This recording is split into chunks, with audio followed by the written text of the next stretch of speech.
anything on it. Summit and Destiny have met 7 times before. Tonight is number 8. And the Tennessee Volunteers are the SEC Tournament champions. It's been a long time coming. The last time Tennessee won this tournament was in 1979, but they've got another trophy to put in the trophy case at Thompson Bowling Arena. The 2023 SEC champions, the Tennessee Volunteers. Hit high in the air into left field. Stevenson circling in front of the fence into foul ground. He goes into the corner, makes the catch, and that's the ball game. And the Volunteers will hold the trophy. How much fun is this, man? God, I love it. High fly, deep right, and Tennessee walks it off.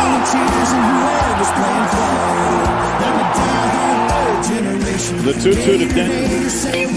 Well hit, deep left field, it is gone! For the win for the Volunteers. From 40.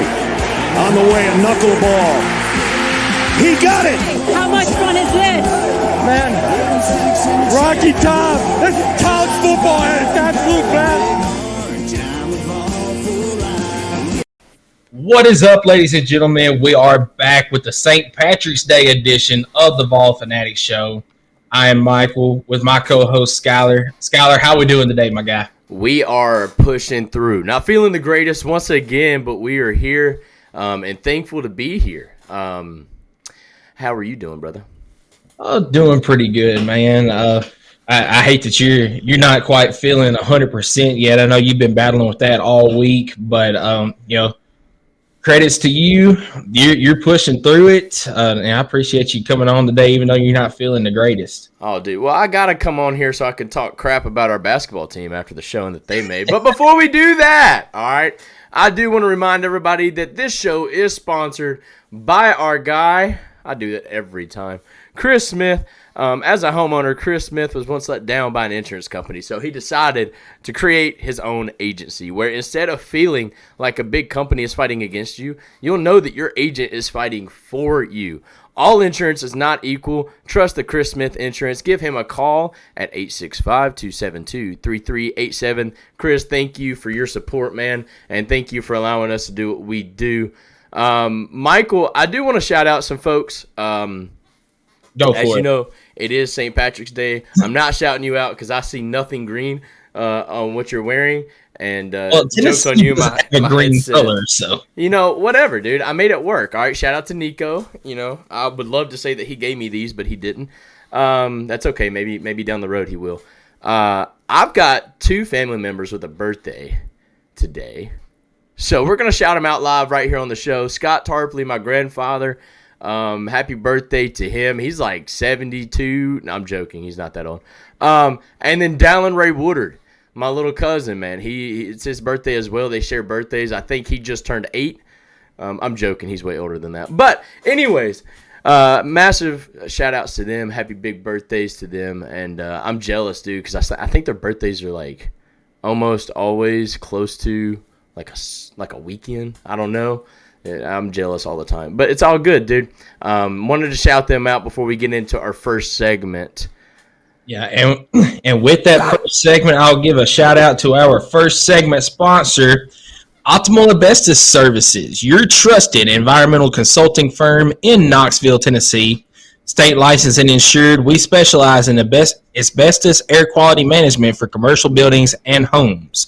Big thanks to Jeff Mole and Optimal Asbestos Services. You can reach them at 865-223-3297 or on the web at optimalasbestosservices.com. So, Jeff and Optimal Asbestos Services, we appreciate you being our first segment sponsor.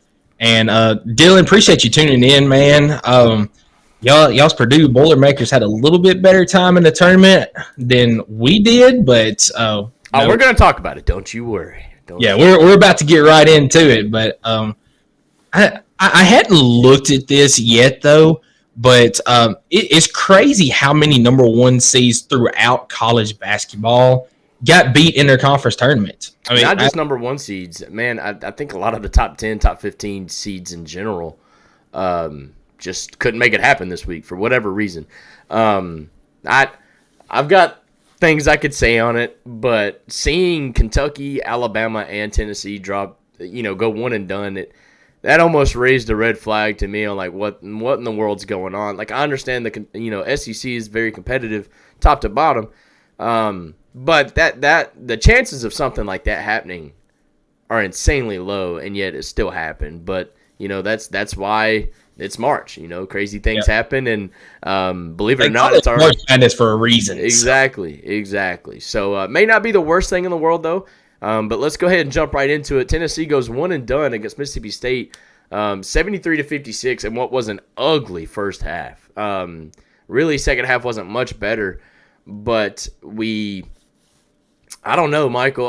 What are your opening thoughts on this game? I just felt like we could never really get in rhythm in this game at all.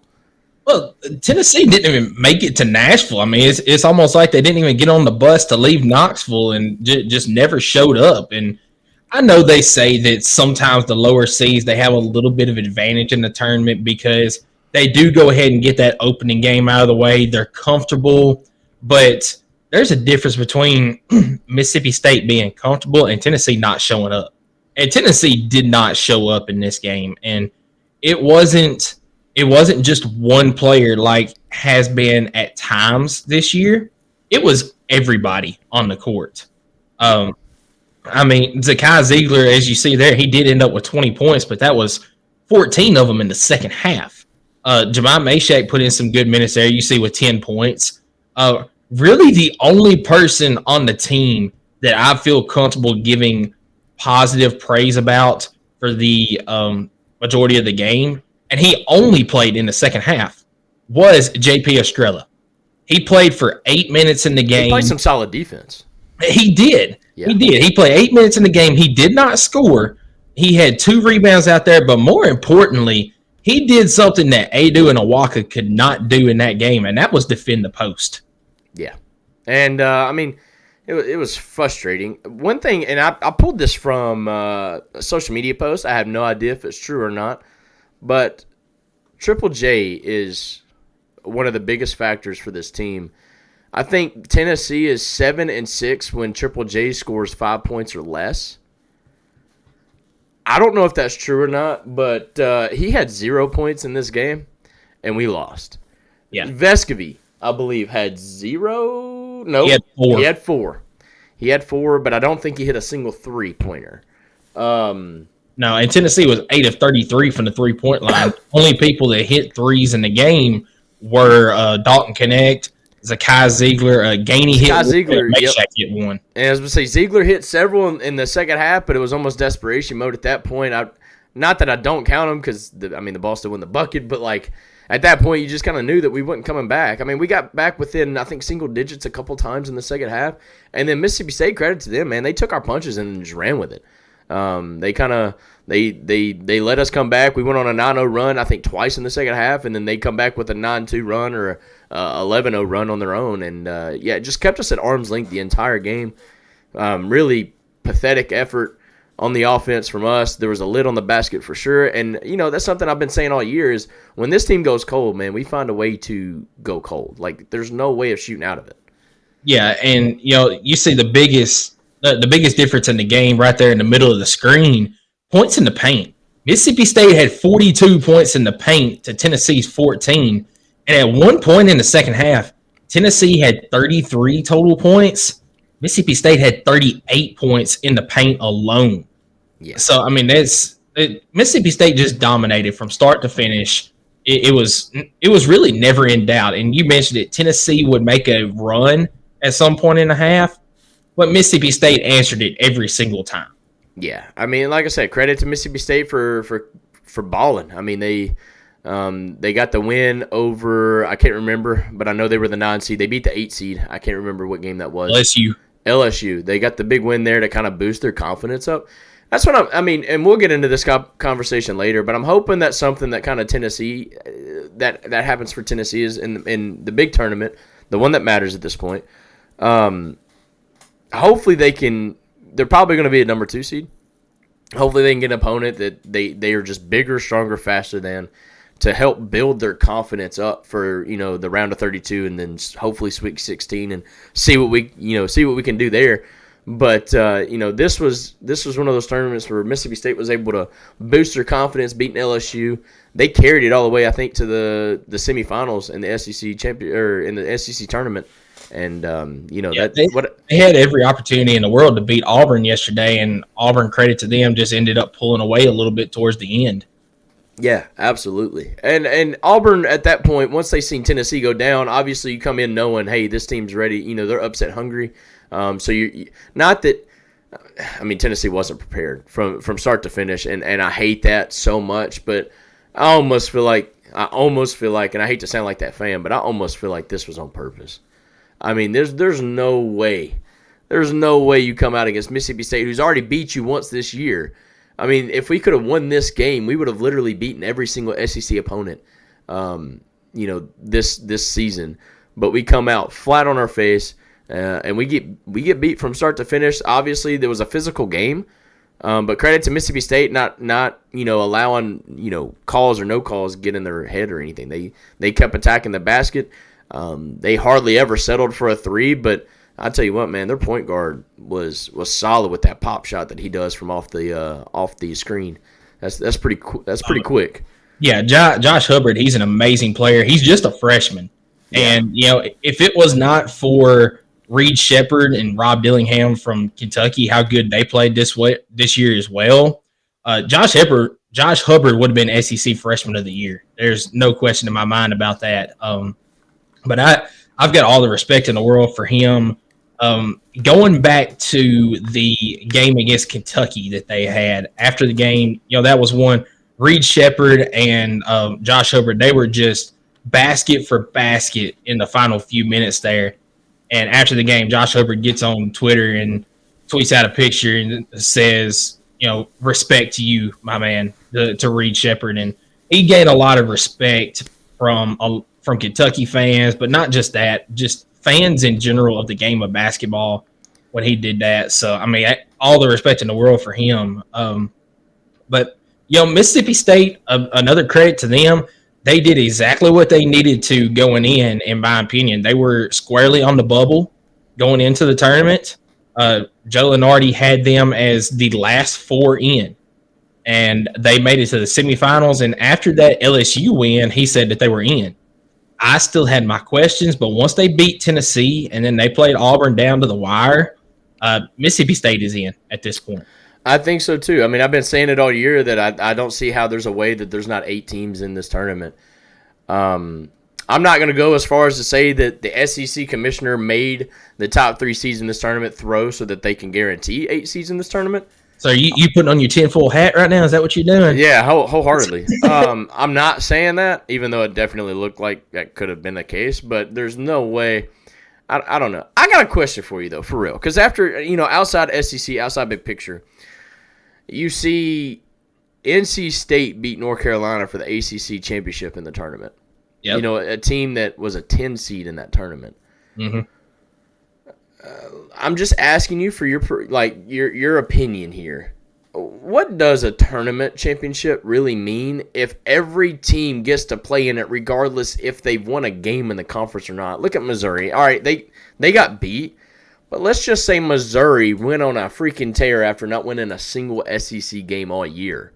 How much weight do you put on a tournament championship versus what you did body of work, throughout the season? Well, the tournament championship weighs so much because that's an automatic bid into the NCAA tournament. Now, as far as the body of work and how the rest of the season went towards it, I think that a regular season championship is more impressive. But, it's not weighed as much as the tournament championship is because of that automatic bid. Now, I do want to throw in something that Brian Rice was talking about on the EA show just a couple weeks ago. I think that what the tournament committee needs to do is they need to have an automatic qualifier for the regular season champ, because you've got a lot of these, especially mid-major schools, that they win their regular season, but then you get one of these upset-minded teams in the tournament that knock them off. Well, they might be 23-4 on the year, just throwing out a record, but they don't make the tournament because they didn't win their conference tournament. Right. So I'm with him. I think there needs to be an automatic qualifier for the regular season champ as well as the tournament champ. And, if that's the same team, then okay, that opens up more at-large teams to go in there. Now, I do understand that, you might get a little bit of the appreciate you tuning in, Carlos, and go Vols, man.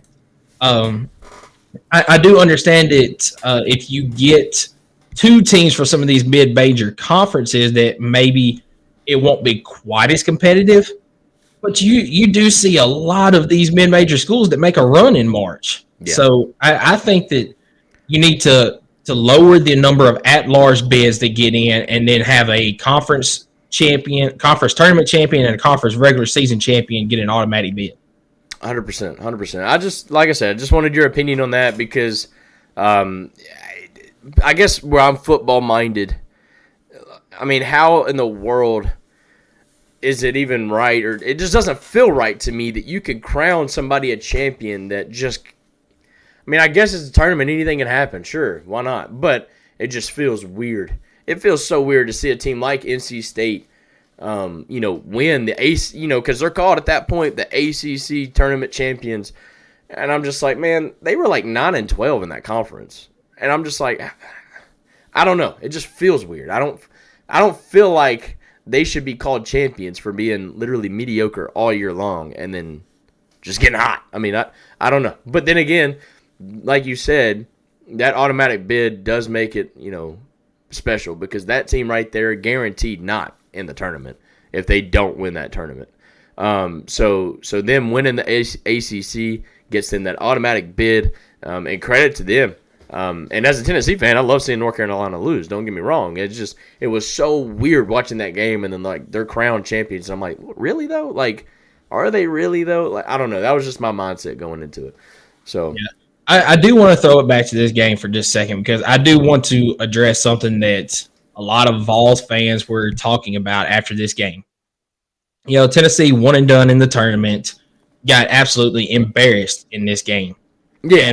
Vols fans from all over just start going in on Rick Barnes. Same old Rick Barnes. You get the tournament time, and he can't do it. I don't think this one's on Rick Barnes, in my opinion. Now, he's probably going to take a lot of the blame because, head coach does take the blame. They put it on themselves. But I think that this was on the players not showing up ready to play.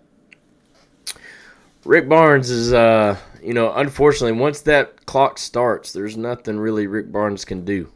But now, I could blame Rick Barnes on preparation because I'm telling you right now, this team did not look like they were ready to play. But at the end of the day, what are you going to do? I mean, Tennessee fans, any fan, all right, let's just be honest. When a team ain't performing when they expect them to perform, they're always going to blame the coach. The Lady Vols did an excellent job in the SEC tournament, but before that, everybody was calling for Kelly Harper's head. And well, even after the tournament. I was going to say, even after the tournament, the way they lost. The way they lost, yeah. It had nothing to do with the fact that they were beating the number one team and the only undefeated team in D1 basketball by a point there late in the game, or 2 points actually. But just because of the way they lost, they're coming after her, and I'm just like, come on. But that's just fans in general. So I'm not really worried about it. I don't think Rick Barnes cares. I think he knows that he's the man for the job. I think we need to appreciate where we are, honestly. Yes. I just remember, there was a time where Tennessee basketball wasn't that relevant, before and right after Bruce Pearl. But no, I mean, Rick Barnes has this team where we want them to be. It's fun to watch basketball. I mean, think of all the fun that we've had the last several months. After football season, I kind of get depressed because I'm like, man, what do we do? But Tennessee went on a tear. They've been doing that for the last 5, 6, 7 years. And I'm hoping they did this on purpose, or not on purpose, however you want to say it, but that they're locked in, ready to go for next weekend. So let's talk about that for just a second. Let's talk about the positive behind this, because this was, no matter if it was the first game against Mississippi State or if it was a semifinal game or even an SEC championship game, this was a game that you can afford to lose because it doesn't hurt you in the long run for the NCAA tournament. You can lose this one. And, Rick Barnes said it in his post-game press conference. He has not seen this team all year long. The team that that got on the floor. I'm not going to say that they showed up. They got on the floor and just did not play well at all. He has not seen that team all year long, and I have not either. So the fact that this happened in the SEC tournament, they can get this performance out of the way. I think that's the mindset of a lot of the players after the game. I listened to Jemai Mayshak, Zakai Ziegler, Santi, and Dalton Connect after the game. They said that Rick Barnes' message to them post-game was, this feeling that you have right now, I want you to savor it, and I want you to remember it because you don't want to have this feeling again. And those guys, they weren't down on themselves afterwards. They were all saying, we're not going to let this happen again. So I take this performance against Mississippi State as a positive from that standpoint of it. Yeah, absolutely. Chandler, we appreciate you tuning in. What about them Gators, though? You get about 2 seconds on the show for that one. Look, Florida Gators have been solid all year, though. I mean, that's not really a shock to me. But congratulations to them. That game's later tonight, ain't it? Or is it right now? It's playing right now. Last I looked, Auburn was up by 8, I think. Yeah. Guys, we appreciate y'all tuning in, man. We got some folks tuning in. Sean, what's going on? He's on YouTube. March Madness is going to be wild this year, but man, let's be honest. March Madness is wild every year, but we're hoping that it's wild in a good way for the Vols, because man, they've let us down early here in March. I made a joke last week that it felt like our basketball season ended in February because man, besides the first week of basketball or whatever that week was when we played Kansas, Purdue, and North Carolina, I don't think Tennessee's lost back-to-back games since then. They have not. Yeah, so the fact that they lose to Kentucky, which, whatever, we done won the SEC at that point, and then turn around and go one and done in the SEC tournament, man, that hurt me as a fan, like big time. But no, I think you're right. I don't really believe in the whole take a rest thing in basketball because I feel like it's a lot like baseball. When you're hot, you got to keep shooting. You got to keep playing. So I don't know if the break is necessarily the right way to look at it, but maybe after getting punched in the mouth 2 games in a row, this is what they need. Kind of sit back, relax, realize, hey, y'all been great all season, but you're still beatable. So we need to work here, here, and here, get some film room in. And, man, Jonas Adu's got to be a little bit more physical. He's I don't know. He's so up and down. I like Jonas Adu a lot, but man, that guy's just got to play a little stronger if we're gonna make a run for the championship. So let me go ahead and do this because not that he watches or anything, but earlier this year I called out Jonas Adu, and afterwards Jonas Adu showed up and played. Same thing with Tobe Awaka. All right, then you need to call out the whole damn team because we need them all to show up next week. I swear to God. Well, I'm going to call out those 2 guys in particular once again because if JP Estrella is going to keep giving minutes the way that he did against Mississippi State, actually show up and guard somebody, because Rick Barnes also said that in his post-game press conference. He said, I should have put JP in earlier because at least he'll go in and guard somebody. So even he called him out. So I'm going to call out Tobe and Jonas right now. The tournament is where grown men show up. So you're going to have to be a grown man, and you're going to have to guard somebody, whether because you're going to end up going up against guys, not just Tolu Smith from Mississippi State. You're going to go up against guys like Zach Edey, like Hunter Dickinson, like some of those guys. Not just saying those teams, but you're going to get some of those type of guys even from the mid-major teams. So, I mean, you're going to have to show up, and you're going to have to play some defense. You're going to have to body guys up. And you're going to need your bench to show up. Like, you're going to need Tobe Awaka, you mentioned it. He's going to have to play. He's going to have to get some points, too. He's going to have to be a scorer. And then you're going to need guys like Jordan Gainey when you're kind of in a slump and you got to sub out Don Connect or Ziegler. You need Jordan Gainey to come in there and be that spark. And he usually has been. That's why this game is so weird, man. Gainey came in against Mississippi State and just really wasn't wasn't a threat. And that's kind of the first time all year that's kind of been like that. But like I said, I'm not too worried about it. I am kind of interested into seeing, does Tennessee still have a shot at a 1 seed, or is it an absolute no shot at this point, even though, teams like Houston, Purdue, and North Carolina, all three, didn't win their championship games either. Because of the way Tennessee went one and done, Tennessee's going to be a 2 seed. 100%. Last I looked this morning, Joe Lunardi does still have Tennessee as the number 5 overall seed, which would make them the number 1-2 seed, which will put them in Purdue's bracket. Okay. Now, once again, that is just Joe Lunardi that is saying that. That's not the actual tournament committee, but that's what I saw this morning was Tennessee was going to be in Purdue's bracket as the number 5 overall seed, the number 1-2 seed. I'll be honest with you. Whatever bracket gets us in the least amount of SEC matchups possible, I'm all for it. Well, I want to stay away from Houston because Houston is the type of team that's similar to Mississippi State with their defense and all that. I want to stay away from Houston. Bro, they didn't even score 40 points. Okay, they're not great on offense, but defensively, that is a bad matchup. I'll give you that. That is it's just a terrible matchup for Tennessee. So I want to stay away from Houston until the national championship if both teams were able to get there. I'd much rather play Zach Edey in Purdue or play against UConn or even go up in a rematch against North Carolina than play against Houston in the same bracket. I got you. Well, guys, tune in. We're going to be doing a special tomorrow night, I believe around 7:30 Eastern. And we're going to be actually doing our little bracket picks, whatnot, once the selection show happens tonight at 6 p.m. Eastern. Michael and I are going to come back live tomorrow night, make our picks, see what we can do. We are definitely going to be Tennessee homers. So if you're not a Tennessee fan, I'm sorry. But we will be as honest as possible until we get actually, we're going to be honest as possible. That's how it's going to be, all right? But we're going to be doing that tomorrow night. Y'all be tuned in. Michael, do you got anything left for the basketball team before we move forward? Well, with you mentioning us doing that tomorrow night, I do want to share this real quick. So this thing that Skylar and I are about to be a part of, it's still being teased. We created a group that anybody in our group can join in this, but also our listeners can join in as well.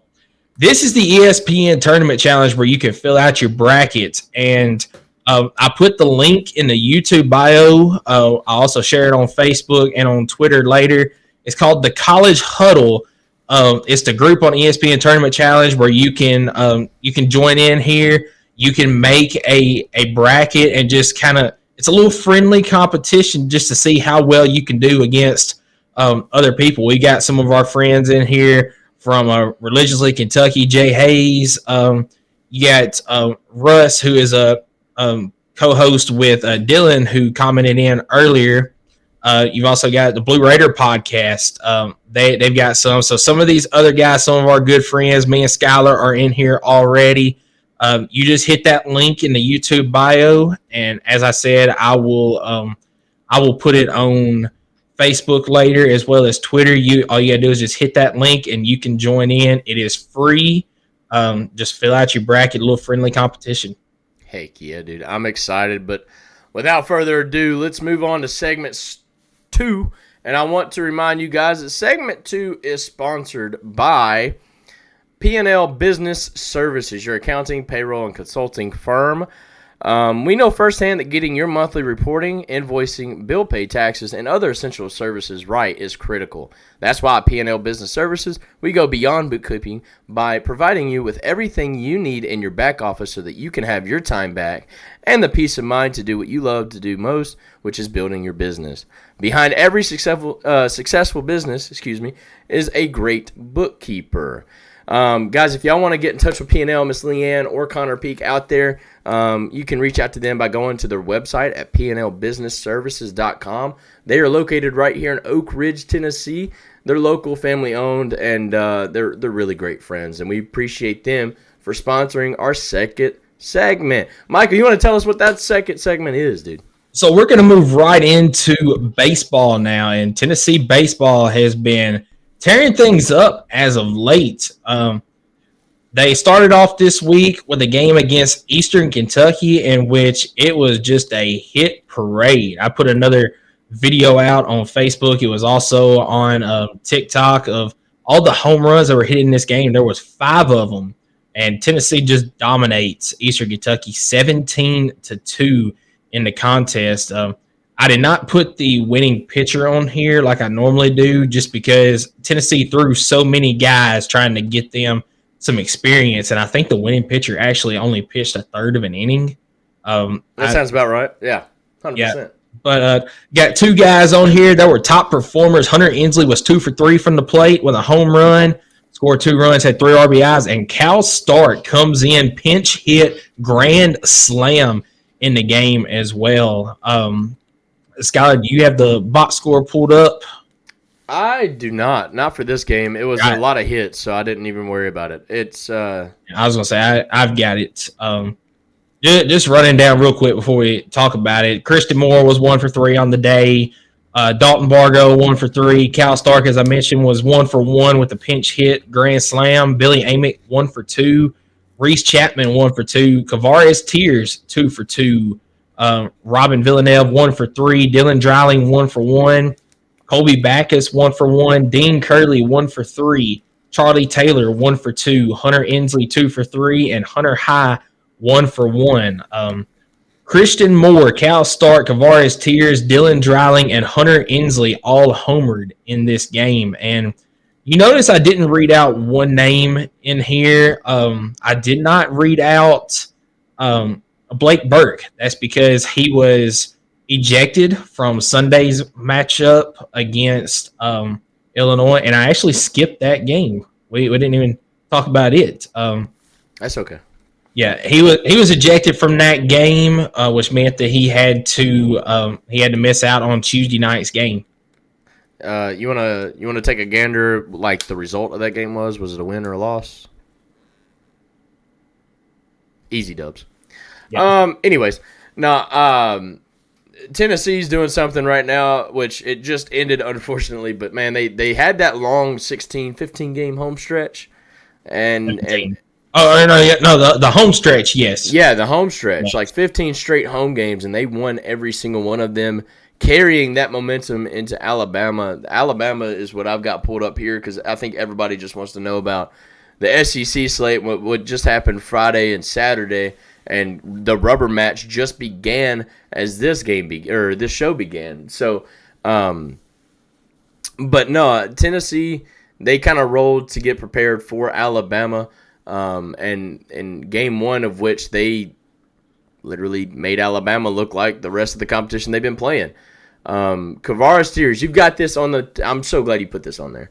Kavaris Tears is doing something quietly that might be the most impressive thing that I'm seeing from a true sophomore. He's on an 18-game hitting streak, and honestly, I can't remember if a streak lasts if you get subbed in or not. There's games in the early of the season where he didn't play. I'm wanting to say that Kavaris Tears almost has a hit in every game that he's played this season. No, he did not get a hit in the Texas Tech game to start the year, but he has reached safely in every single game he's played in this year. Okay, that's fair. I was like, I can't remember a game that kid did not get on base.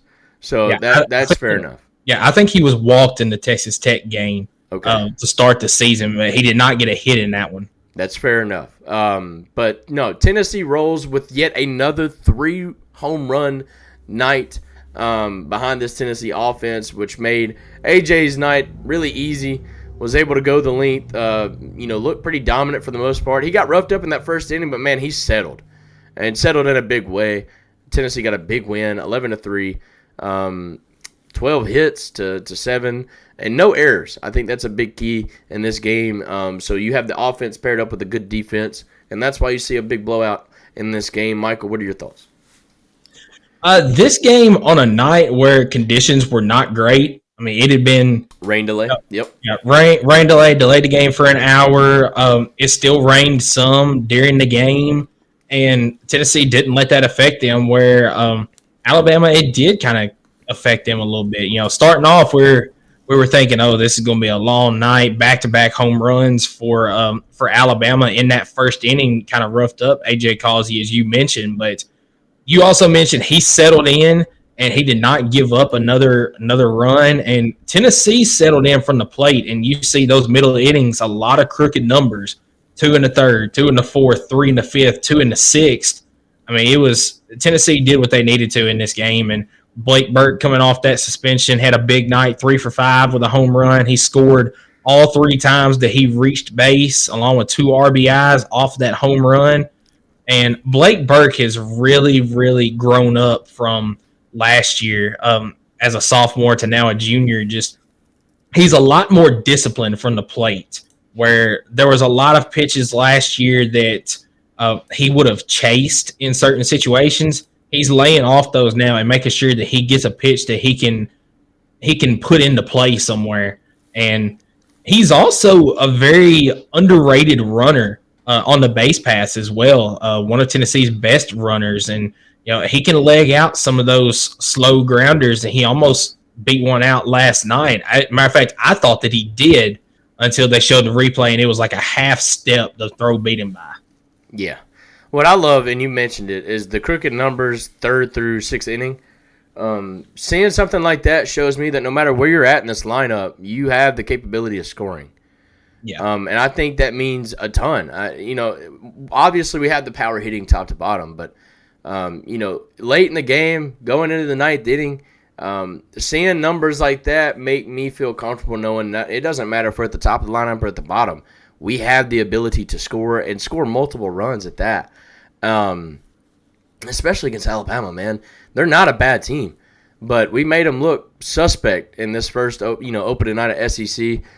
Big momentum game to carry us into Saturday, but we'll get in that game here in a minute. But this was an impressive win, a win that kind of helped pick up our spirits as Tennessee fans. This was the night that I think Tennessee. No, I'm confusing. It was the same day as the Tennessee basketball game. It was. Okay, yeah. I don't know why I thought I was confusing that. Man, Friday feels so much longer away than. But anyways, that's what happens when you're sick. You just feel like you lose track of time. This was much needed, as well as the softball win that we'll get into here in just a little bit. I mean, it kind of picked up Vols fans' spirits, but going down the batting order here, unfortunately, Christian Moore was 0 for 5 in this game. He was one of the few Vols that did not have a good day from the plate. Blake Burke was 3 for 5 with a home run. Billy Amick 2 for 3. Kavaris Tears 1 for 4 with a home run. Dylan Dreiling 2 for 4 with a home run. Dean Curley 1 for 4. Cannon Peebles 1 for 5. And Dalton Bargo came in to pinch hit at one point, and he was 2 for 2 on the night with a big double in one of the middle innings. Yeah, man. Good outing. Great night for the Vols to carry that into game 2 that we're about to talk about just now, where unfortunately the bats kind of went cold. And for the first 3 innings, it was all Bama, as they scored 1 in the first, 2 in the second, 3 in the third. Man, they really roughed up Drew Beam, and that's something that was kind of shocking to me, because Drew Beam that's our guy. Anytime he's on the mound, I feel good as a Tennessee fan knowing that, hey, we got a chance not only to win, but win comfortably. But, man, they really got to Drew Beam. But now, credit to Beam. Not only did he settle, he actually finished the game. He kept his pinch count low even throughout those bad innings. Misty, what's going on? How you doing? Thank you for joining. Family love right there. But Drew Beam not only settled, but was able to shut out and I think retire like 12 batters in a row after that 3rd inning. But the bats just never really got going. You see, we couldn't put up a crooked number in this game, but we did have 2 home runs. One by Christian Moore. You mentioned that 0 for 5 day. Look at that. Check that number out. He followed that up. He was 4 for 4 at one point. But he had a home run and a double. Big night for Christian Moore. One of the few Vols that had a good night batting tonight. Just couldn't figure out how to get on base. Not how to get on base, actually. We did a pretty daggum good job getting on base. We left a lot of runners on base. Exactly. And I think that was a little troubling to know that I think at one point Tennessee was 1 for 12 with runners on base. That is terrible. I don't know what they finished in that statistic, but I think that was like right around the 7th inning when they throwed that graphic up on the game. Got to be better. Got to be better right there. Yeah, I don't know what that final statistic was, but Tennessee left 9 runners on base in the game yesterday. Going down the box score here, we mentioned Christian Moore was 4 for 5 on the day with a home run. All 3 of Tennessee's runs were off of 2 of them were off of solo home runs. Blake Burke was 2 for 5. Kavarius Tears was 1 for 3. Robin Villeneuve was 1 for 4. He had the other home run in the game. And that's all of the hits in the game. Now, Dylan Dreiling did have ended up being a fielder's choice, I believe it was, that drove in a run.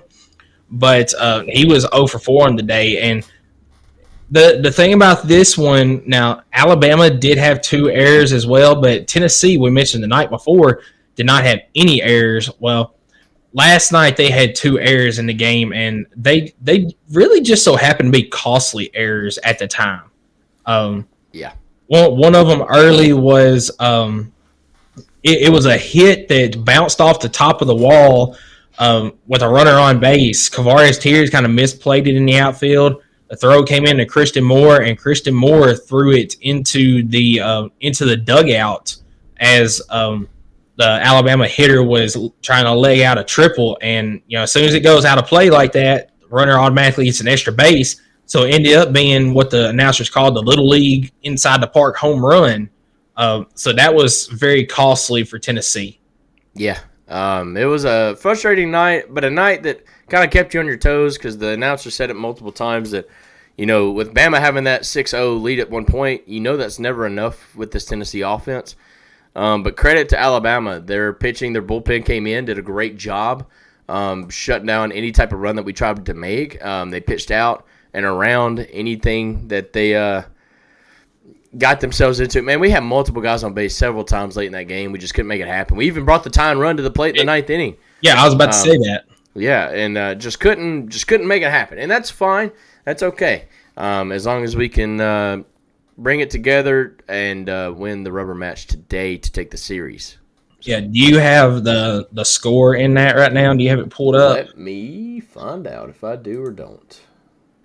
I was going to say, I've got the softball game on next to me watching it. So I've got it right here. It is currently 1-0 Bama in the top of the 3rd. They scored in the first inning yet again, man. Bama in the first inning is dangerous.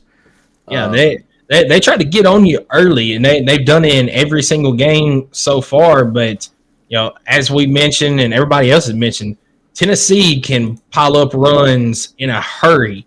So that is a good thing for Tennessee. But hopefully here in the middle innings they can start to pick it up a little bit. But yeah, absolutely. Top of the 3rd, Bama's up 1-0. We will keep an eye on that as we wrap up today's show.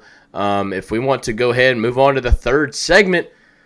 Well, real quick. Next week, I was just going to do a preview of the schedule real quick. Tennessee will host Xavier on Tuesday for their midweek game before their second SEC series will be at home against Ole Miss. So, is it the baseball team that doesn't play a single unranked SEC opponent? Or is it the softball team? No, that's softball. That is insane. That is so insane. I can't even fathom that. I mean, oh man. We'll talk about that then. But go ahead and so we'll move right along to our 3rd segment, and our 3rd segment sponsor is Kaizen Painting. Let me pull it up real quick. Kaizen Painting. Do you want a colorful life? Kaizen is a painting and drywall company that provides residential, commercial, exterior, and interior services. At Kaizen Painting, we understand the importance of a beautifully painted home and properly installed and repaired drywall. We're here to bring your vision to life. We care about providing you with a personalized, efficient, and quality service. If you live in Knoxville and surroundings, contact us for a free estimate, KaizenPainting.com. Color your life the Kaizen way. So, Kaizen Painting, we appreciate you for being our 3rd segment sponsor. So, Skylar, what is our 3rd segment about today? Dude, it's about that softball team. They rolling. They already got that opening SEC series win over Missouri behind a lot of offense, a lot of firepower. Trying to pull out those brooms today. Yeah, hey, hopefully. I don't know what the score is right now. You said you got to pull it up, so what is it at?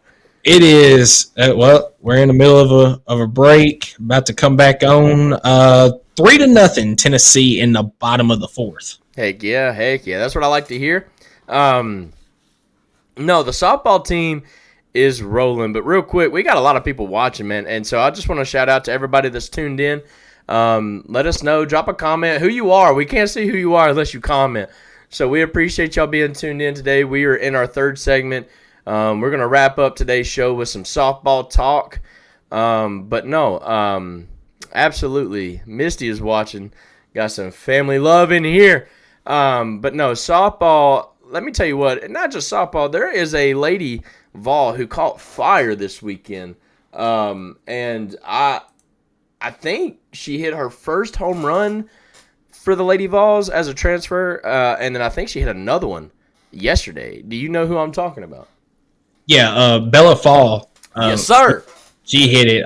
We'll get to that once we get to the Missouri series there. But yeah, she's starting to catch fire a little bit. Finally got she's starting to get her stride. But we'll start off just with these first couple of games, touching on them because I do want to get into these SEC games. Last Sunday, while we were live, Tennessee won 11-0 against Ohio State. Carlin Pickens with a 3-hit shutout in this one. As you see there, Zeta Pooney was 2 for 3 on the day. That was a grand slam in the game. And I tell you what, Tennessee softball has been hitting some grand slams here as of late. Kiki Malloy was 2 for 2 in this game. Zeta Pooney, as I mentioned, 2 for 3 with that grand slam. McKenna Gibson was 1 for 3. Laura Miller 1 for 2. Taylor, and I have to apologize, I thought it was Taylor Pinnell. It is Taylor Channel. Yep. She was 1 for 3 in this game, and Julia Katsuyanopoulos was 1 for 2. And Sophia Nugent, yeah. Hey, I'm getting more comfortable with it now. So, and then Sophia Nugent was also 1 for 1. She had a pinch hit in the game. And it was actually a pinch hit. There was 2 grand slams in this game. Zeta Pooney hit a grand slam, and so did Sophia Nugent in this game.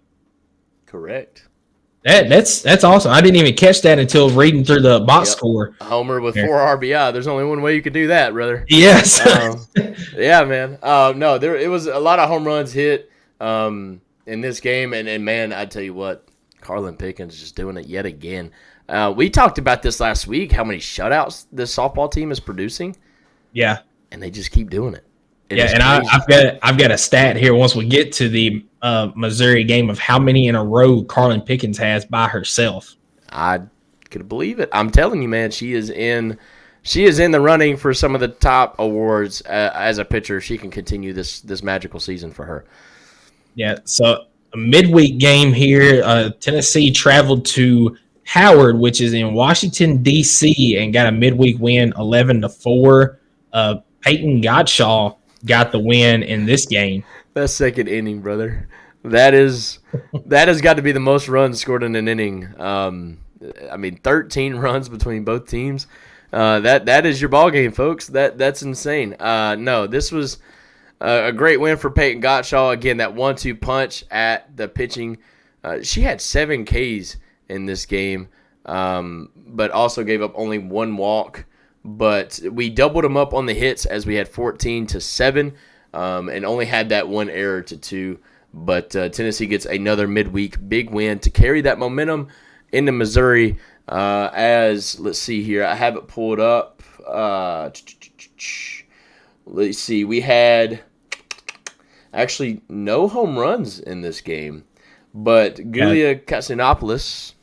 Somewhere in that. That's close right there. Yeah, I know. I'm not putting soy in there as much as I want to, but she actually had a triple and a double in this ball game, and that was kind of your big hits. You had a bunch of singles in this game. You had Kiki going, I believe, 1 for 5 with an RBI. Let's see. You had McKenna Gibson go 2 for 4 with an RBI and a walk. Laura Miller went 2 for 3 with 2 RBI. And then you had Sophia Nugent actually go 4 for 5 with an RBI. And that pretty much rounds out the Lady Vols lineup and box score here in this game before I think they head out to Missouri and pick up 2 wins in a row. Yes, this is actually in Knoxville. I'm sorry. I'm so sorry. My bad. My fault. Man, if I'd have known that, probably could have won. Yeah, baseball's on the road. Tennessee the Lady Vols were at home this weekend. So 9-0 victory in game 1 here, and I've got the stat right here in the middle. Carlin Pickens.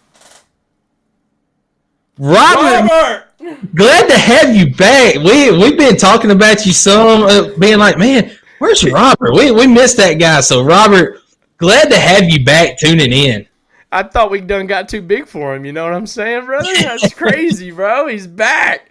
Robert, it's good to have you, bud. But, yeah, man, we are excited for the tournament, and we are excited for some football this year with the additions of Oklahoma and Texas. But let's get back into what we were talking about. I'm sorry. Carlin Pickens with another shutout. And you go ahead. Tell me that stat you got for how many in a row she's got. Carlin Pickens, when she has started, now she's come in some in relief and also not giving up any runs, but starting games, she has 6 straight shutouts. And right now, it's top of the 5th inning. She's pitching another shutout so far today. Is that not including a perfect game in that streak? I think she had a perfect game at some point in that streak. I know she had the perfect game. I can't remember if that was before or after this streak. Okay. She had a perfect game, I think, to start the streak. I don't know how to go back and look at that. You pulled it up. I didn't. That was before the streak. That was that was one of the first games of the year when they were out in California against Loyola Marymount. I got you. It got very foggy because there were so many delays in the Lady Vols softball season that it was so hard to follow. But no, okay, sounds good. I'm sorry for throwing that false information. Thank you for correcting me on that. But yeah, Tennessee opens up SEC play with a 9-0 victory over Missouri here at home, and a first inning that was just the biggest punch in the face you could have to welcome a team into SEC play, like scoring 7 runs in the first inning. Yeah, and 4 of which were from our girl, Julia. I got excited. I got it messed up a little bit there. Julia Kasuyanopoulos. It was her only hit of the game, but a grand slam in the first inning. Part of that 7-run first inning there was the big hit of the ball game. Kiki Malloy was 2 for 3 in the game. Zeta Pooney was 1 for 3. McKenna Gibson was 1 for 2. Sophia Nugent 1 for 3. Destiny Rodriguez 1 for 1. Taylor Panel was 2 for 3, and mentioned Kasoyanopoulos was 1 for 3, and then Bella Fall, we mentioned earlier, her first home run in a Vol uniform, a solo shot in the 3rd inning. So, welcome to the club. That's awesome. Yeah. It's good to see, man. So many Vols are getting their first home runs, but they're doing a great job of following it up. And we'll talk about that here in a little bit. But no, big offensive night, big defensive night as well. Just an all around complete game for our Lady Vols. They're looking really good. I don't know. I don't want to judge too early in the season because I don't know really where Missouri's at.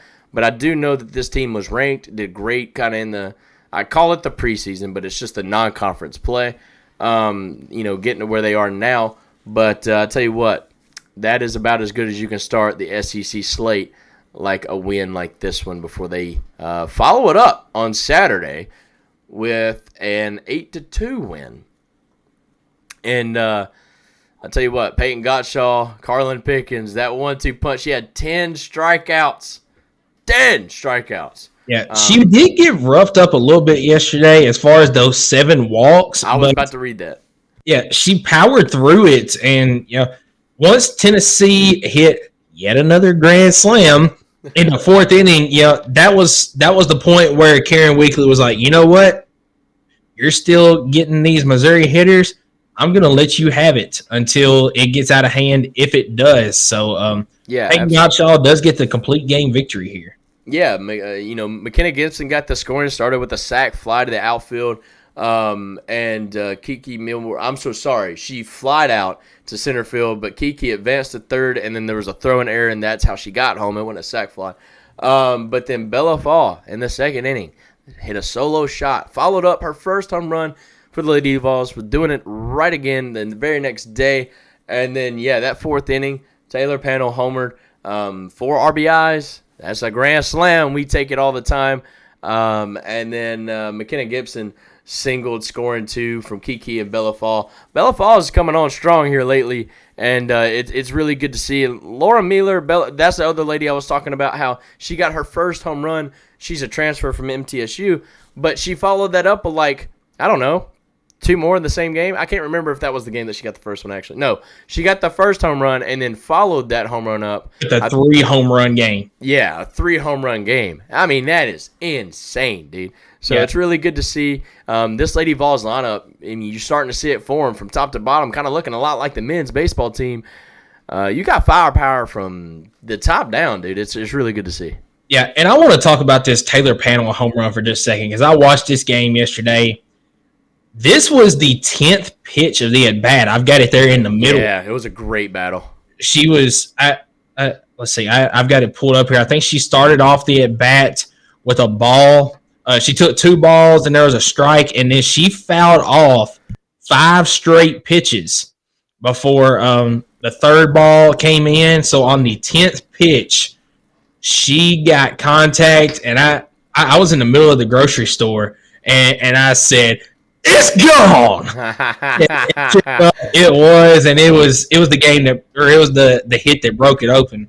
No, and that's why it's so important to battle during a full count, whatever you got to do, because the more pitches you see, the more you can get that timing down, and the more predictable the pitches begin to get. Because when it's a full count, they don't want to walk you, so they're going to throw a pitch that's somewhat not a guaranteed strike, but a pitch that the pitcher's comfortable with. So, I mean, it kind of narrows down what she could be throwing at you. And, credit to her, man. She just got all over it. But, Robert, we appreciate you, brother. Thank you for listening, even if you're not here on the live. But you're here on the live today, and we appreciate you. We've been waiting on you. We thought you done forgot about us. But it is good to hear you. I do want to shout out Robert for just a second, because, we do have family members, and there's some other folks as well that have been tuning in from the very beginning. But especially since we started going live on YouTube, Robert has been there since day one. Sometimes he's our only viewer on the live, but Robert's our day one guy. Robert, we appreciate you, and don't think that we've forgotten about you, man. Absolutely. And I want to throw out, Jeremy liked the stream on YouTube or Facebook. Thank you, Jeremy. We know, look, if you can like or comment or share, we know who's watching at that point, all right? But if you don't do that, you could be watching this whole time and we not know. So we appreciate you. And we're sorry if you're listening later down the road and you're hearing us yak about all that when you just want to hear the show. But no, Tennessee Lady Vols get yet another big win. Close out, or guarantees the series, right? That second game win right there. And then you're cheering. I guess Game 3 is going pretty good right now. Kiki Malloy just hit one off the scoreboard. So, that's what we like to hear. 4-0 now. Tennessee, bottom of the 5th inning for the softball. Well on our way to the series sweep to start off. I guess I'm going to have to get off here, and I'm going to have to pull out the broom and start doing some chores. It's time to start sweeping in here. No, what a opening weekend for our Lady Vols. And I'm going to jump off here in just a little bit, because I want to watch the boys try to get it done against Bama as they are playing Game 3 in the rubber match in baseball. We're going to check that out. Hopefully we get a big win. But Michael Allen, man, what a show it's been. We try to keep it short today because we want to do a bonus episode tomorrow night for after the March Brightness brackets are made. And we're going to do some picks for you guys after that. Yeah, we're going to do a men's bracket as well as a women's bracket tomorrow night. The men's, as I mentioned earlier, if you Robert, we appreciate that. Hey, we try our best to keep up with the Vol sports. So glad to have you back here today. But as I mentioned earlier, we do have the College Huddle group on the ESPN Tournament Challenge. Yeah, Robert, you might want to do this, brother.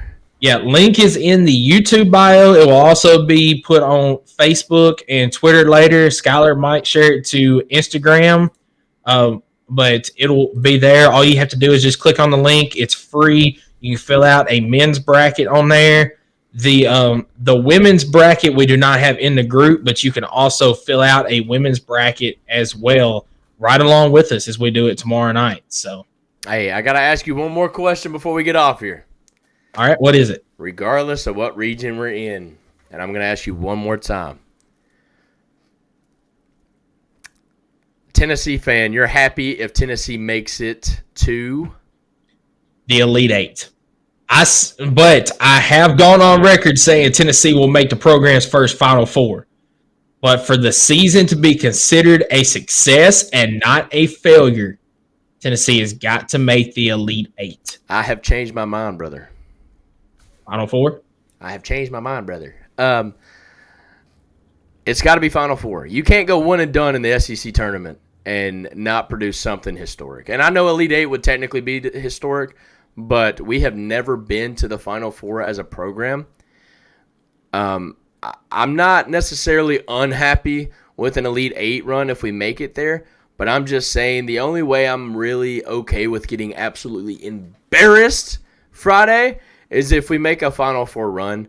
We need to do that. And that would also help out Rick Barnes, because then if Rick Barnes makes an Elite Eight, guess who he's still in company with? Guess who he's still getting compared to? Bruce Pearl. True. So if he can make a Final Four, it is no longer that type of comparison. Rick Barnes would then solely be your guy. Now, some people don't care about that. I think I do, and I think Rick Barnes does. I think that's why he's here. I think he believes in it. So I am changing my mind. I'm not necessarily saying that we're making the Final Four. I am saying we got to. Look, you can't show up the way you did in the SEC tournament if you've not got all the ammunition locked and ready to go for this March Madness. Yeah, I've already called my shot. I called it after Tennessee's victories over Auburn and Alabama. Tennessee will make the program's first Final Four this year. Yeah. But for the season to be a success this year, it's the Elite Eight, because Tennessee's only done it once. 100%. But Tennessee needs to make the Final Four this year. 100%. Guys, we had a consistent 7 to 8 to 10 viewers all show. We appreciate you guys for tuning in. We try to keep it short today. But whether you're listening on YouTube, Facebook, Twitter, Spotify, Apple Podcasts, wherever you get this show, we appreciate you guys for listening, tuning in. Be sure to follow, subscribe on the YouTube, on the Facebook, however you get it. We definitely appreciate your guys' company. The chat box was alive today. It was great. We had some Gator fans in here. We had some folks from Memphis. We have Robert in here. It's been a while, Robert. We had some family in here, and we appreciate every single one of you. We do want to remind you guys that we are sponsored by Chris Smith Insurance, and we want to thank all of our segment sponsors for being a part of this show. We're actually getting companies blowing up my phone. They want us to add segments. They're like, we want to join in on that. And I'm like, no, we're gonna hold it to 3 because talking for an hour and a half, you hear my voice. We can't do it all the time. But no, we really enjoy what we do, and we're thankful for you guys for tuning in and allowing us to do it. Michael, you got anything left? I do not. Going to pull this up real quick. Misty says, love Chris. We also do have, Twitter does not pull up some of the comments and stuff and who liked it and stuff. I have gotten notifications on my phone of numerous people that have liked the stream on Twitter as well. So we appreciate that. Also, Vol spring practice starts tomorrow. Spring game. I still have the overlay real quick. Let me pull it up. Spring game is April the 13th. So here in just a couple of weeks, we will have the spring game. 15 practices, 3 weeks straight. It's going to be fun to hear some of the news coming out of that. We really didn't touch on it because there's not much new news coming in for spring other than it starting tomorrow.